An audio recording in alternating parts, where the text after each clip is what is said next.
في طريقة نصب شغالة اليومين دول منتشرة أوي على التيك توك. الطريقة ديت للأسف كانت موجودة قبل كده، والناس كلها عرفت الطريقة وفهمت إن ده نصب بيوديك في حارة سد وملهاش فايدة. المشكلة بقى دلوقتي إن هي نفس الطريقة ديت بيقولولك إحنا مختلفين عن الأول، ويفهمك إن هما نشاطهم مختلف ومش نفس كل حاجة، مع إن هي نفس الفكرة.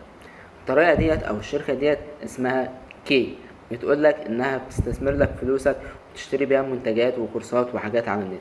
وطبعا لما بتدخل معانا بنعلمك طريقة ازاي تستثمر.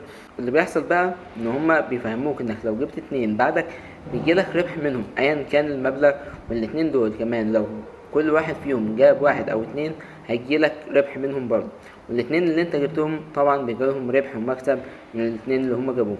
فهي دي تقريبا نفس طريقة الشجرة أو التسلسل الهرمي اللي كان موجود زمان. كل الاختلاف بس إن هو بيفهمك إن الفلوس اللي أنت بتدفعها بتشتري بيها كورسات وبتتعلم بيها مهارات زي الإنجليزي والكمبيوتر ومجموعة أشياء بتشتريها تحت مسمى إنك بتستثمر فلوسك.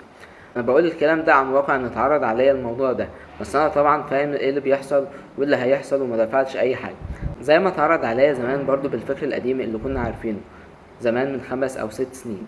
وطبعا انا رفضتها زمان علشان عارف ومتأكد انها ملهاش لازمة ومش هتنفع وده مش استثمار خالص. فاتمنى انكم تاخدوا بالكم وما تقعوش في نصب شركة كي.